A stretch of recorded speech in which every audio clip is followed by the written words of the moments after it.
India and China, despite being two large countries, they have never gone to war till it happened in 1962. And what happened in 1962 is a big story, and I don't want to go into it, but I certainly think it's something that we could have avoided. There's also another interesting aspect in our relationship.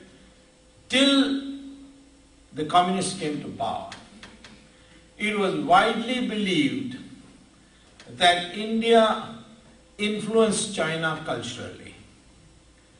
And in 1936, when Harvard celebrated its 300th anniversary, they invited scholars from all over the world to Harvard University. Harvard was founded in 1636, so 1936 they celebrated the tricentennial. And at that time, the called scholars from all over the world. They called the president of Beijing University. His name was Dr. Hu Shi, one of the most famous poets of China. And he came, and his lecture, which Harvard published in the combined volumes of the tricentennial year, is titled Indianization of China, a case of peaceful cultural borrowing. Now, we have ourselves forgotten that history, but the Chinese remember, and Dr. Hu Shi is not very complimentary about Indianization of China. He thinks that all this negativism and pessimism in China is talking about the 1936 period, was due to the fact that we Chinese absorbed everything from India through Buddhism. Of course, Buddhism that went to China is different from the Buddhism that went to Sri Lanka. Sri Lanka was the pure form of Buddhism, which was called Hinayana Buddhism, whereas what went to China was called Mahayana Buddhism, and Mahayana Buddhism is practically the same as Hinduism. And therefore, the concepts of karma and reincarnation, all these have been absorbed into the Chinese psyche. And when you travel as extensively in China as I have, I can tell you it's remarkable to see that families, the Moors, the evocatives, everything is so similar as to us. It's very easy to get used to China in no time, in peacetime. So in this background, I would say that we need now to evolve a policy. Before I get into the nitty-gritty of comparison of the two economies, let me say we need to evolve a policy which doesn't sacrifice our national interests, but it certainly preserves our ancient relationships. We must be have good relations with China without sacrificing our national interest.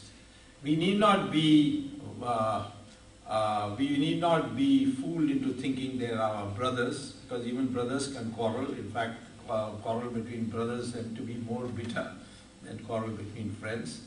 And Jawaharlal Nehru's great mistake was to assume that just because he said Hindi chini bye bye, that literally it's going to be Hindi chini bye bye. There are interests of the two countries which diverge, and either we should try to converge them, or we should prepare to meet the consequences of that divergence. Now, in view of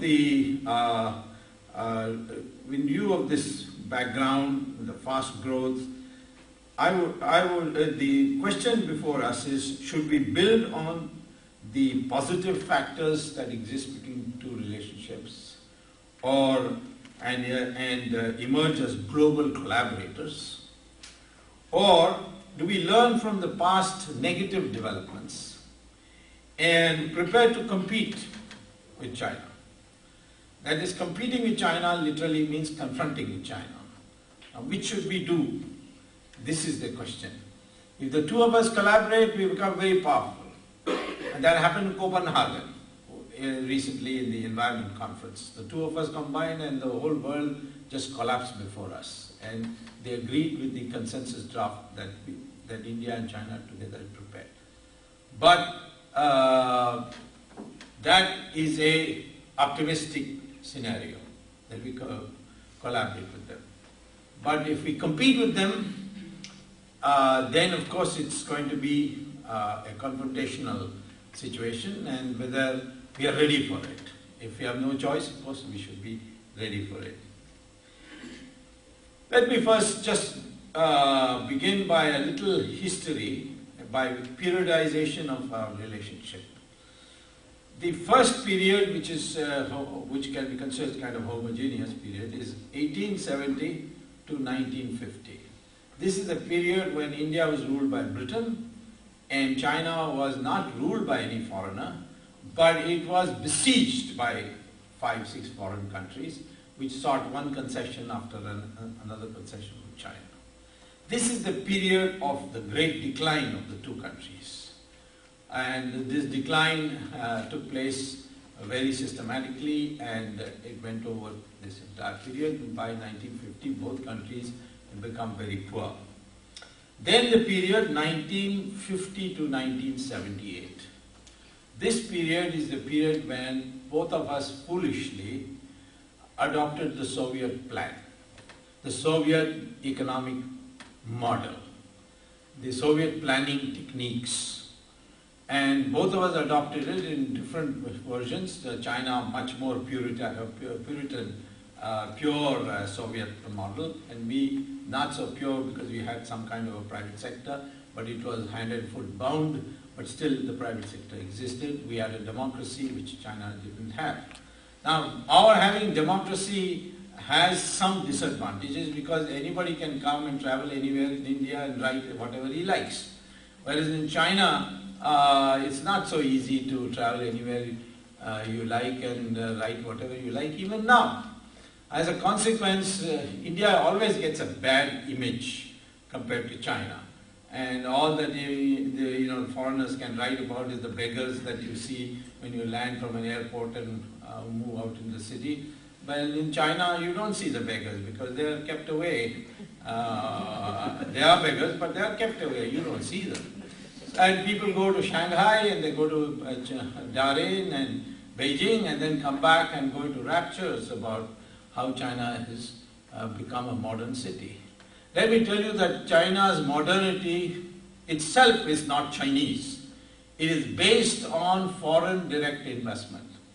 And that foreign direct investment came because China removed all clamps on building activity.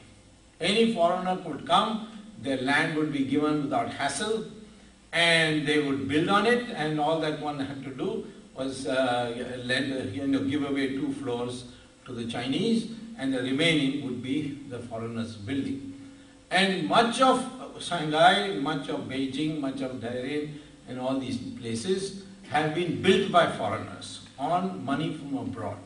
India could have had this kind of modernity had we also allowed foreign direct investment in real estate. We do not, because we are all the time quarreling, shall we do it, not do it, we go on discussing and discussing. And this is what has delayed the modernization of Indian cities. And we are allowed for foreign direct investment, then of course there are pluses and minuses, but certainly you would have had people coming and going completely gaga about how modern India has certainly become. So there again, it is not a Chinese achievement. So having said that, let me say that the Soviet period also was a disaster because it was unsuited for both our countries. The model was based on the principle that all the investments will be plowed into the capital goods industry and the resources for it would be squeezed out of agriculture, and there will be no exports and there will be no imports. That was the general Soviet model. The Soviet model, by the way, finally failed everywhere in the world, starting with India and China, and in the end even the Soviet Union. I remember the